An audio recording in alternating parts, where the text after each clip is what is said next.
Hey guys, welcome to the Liberal Hive Mind, a channel solely focused on exposing the abundant hypocrisy of the left. Boy oh boy, is this some abundant hypocrisy. I'm sure you guys have heard this acronym before, NIMBY, which stands for Not in My Backyard. The official Oxford definition is a person who objects to the sitting of something perceived as unpleasant or hazardous in the area where they live, especially while raising no such objections to similar developments elsewhere. Here's another definition. NIMBY, an acronym Not in My Backyard, describes the phenomenon in which residents of a neighborhood designate a new development, a shelter, affordable housing, a group home, or a change in occupancy of an existing development as inappropriate or unwanted to their local area. That's the official definition, but it's also used to describe Democrats and their utter hypocrisy in a lot of their activism and some of the stances that they take, where what they're pushing for, to them, seems to be only acceptable in other people's neighborhoods and not in theirs. You know, defund the police is a great example. Let's defund the police because racism. But of course, they want to defund the police in inner city communities, not in my backyard. No, of course not. My gated community is going to have constant security and police presence. Leftoids who supported riots, for instance, supported the 2020 summer of riots, burn the whole system down, they say. The activism is justified. Well, these store owners, they have insurance. It's not a big deal if their store gets looted or burnt down to the ground. But the moment that BLM mob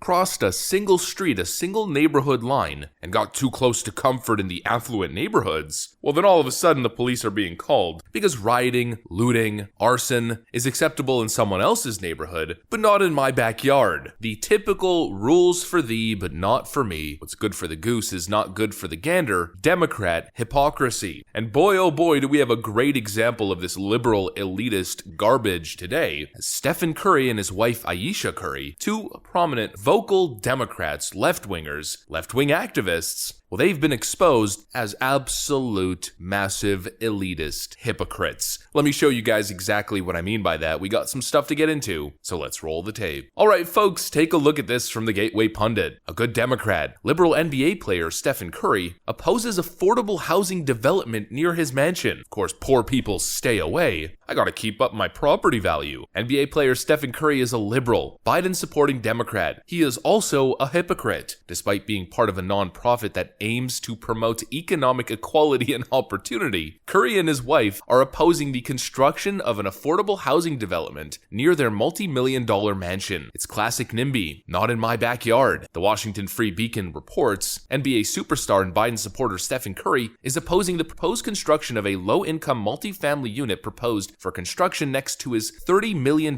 mansion, saying he has major concerns for his privacy and safety. Curry, who joined a nonprofit in 2021, focused on bridging the racial wealth gap, wrote a letter with his wife Ayesha to the city of Atherton, asking that it reconsider the construction of a 16-unit property near their estate. We hesitate to add to the not in my backyard literally rhetoric, but we wanted to send a note before today's meeting. The couple wrote in their letter, safety and privacy for us and our kids continues to be our top priority. While the Golden State Warrior Guard opposes affordable housing in his own neighborhood, Curry in 2021 joined the nonprofit 90 to 0, which aims to promote economic equality and opportunity. Curry is a longtime Democrat. He joined former President Barack Obama for a town hall on racial equality in 2019. A year later, he put his kids in front of a camera during the 2020 DNC to endorse Joe Biden. He gave $10,000 to Colin Kaepernick-linked charities and called Donald Trump's 2024 run a threat. He wants to help the little guy, as long as it doesn't happen in his neighborhood. And what an absolute clown, just like the rest of these elitist Democrat clowns. They preach all of this nonsense of equality, we're all equal, and honestly, most of the time it's not even equality, it's equity. But what they say in respect to what they do are two completely different things. From what I understand, they're building townhouses, if I'm not mistaken. It's a pretty big plot of land. They're building 16 units. I mean, it's not low-income housing. It's just affordable housing for regular people. But Stephen Curry, Mr. multi-$100 million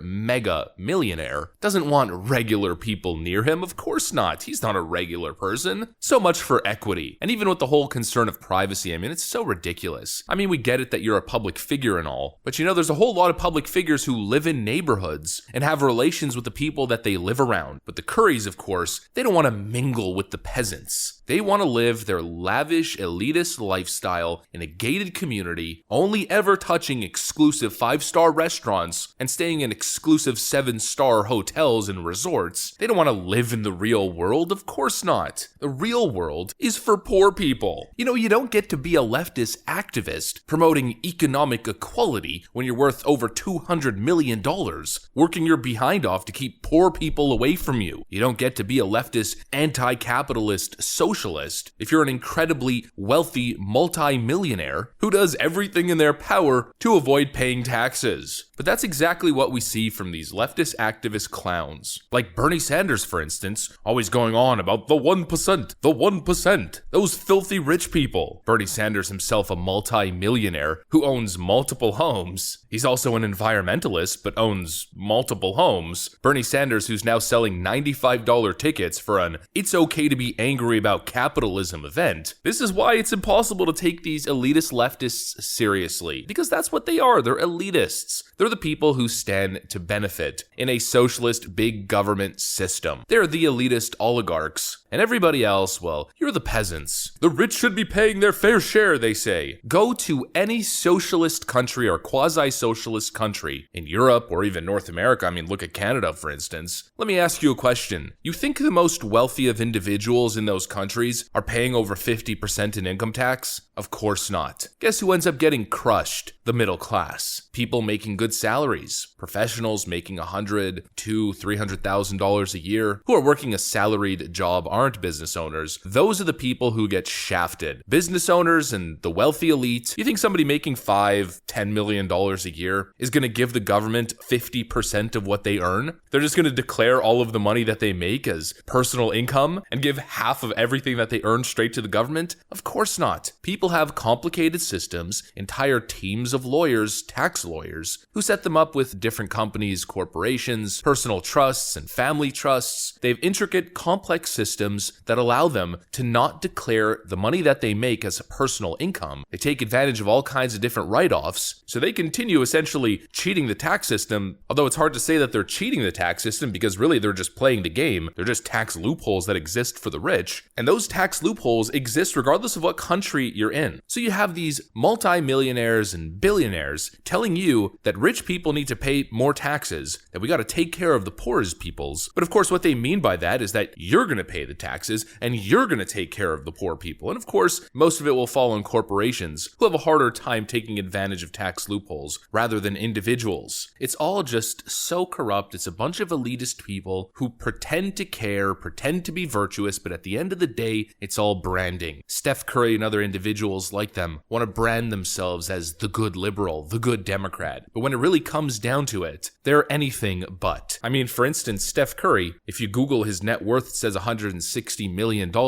I could pretty much guarantee you he's worth a whole lot more than $160 million. Those online net worth websites are never accurate, and they tend to be incredibly inaccurate and underestimate people's true net worth significantly. Steph Curry and the rest of these basketball stars and Hollywood celebrities who have combined net worths of billions upon billions of dollars, they talk a big game when it comes to their activism, when it comes to equality, equity, the poor's peoples. But it seems like Steph Curry is more focused on buying multi-million-dollar NFTs with his cryptocurrency than he is actually helping anybody in need. He joins a foundation for economic equality, but doesn't believe that people are equal enough to live in the same neighborhood as him unless they can afford a massive lot of land and a $20, $30, $50 million home to put on it. You know, like the real leftist environmentalists who really care about the earth, living in 15-bedroom homes, all powered by fossil fuels, wasting electricity, air-conditioned 24/7, 365, with outdoor basketball courts that are lit up with powerful lighting. Of course, gas stoves that are terrible for the environment. And that's just one home out of their personal real estate portfolio. These people are clowns. It's sacrifice for everybody else, socialism for everybody else. But of course, not in my backyard. Rules for thee, but not for me. It's all just so despicable. That's what I got for you guys. Hopefully you enjoyed this video. If you did, make sure to leave a like and possibly subscribe to the channel if you guys are up for it. Thanks for watching, and I'll see you on the next one.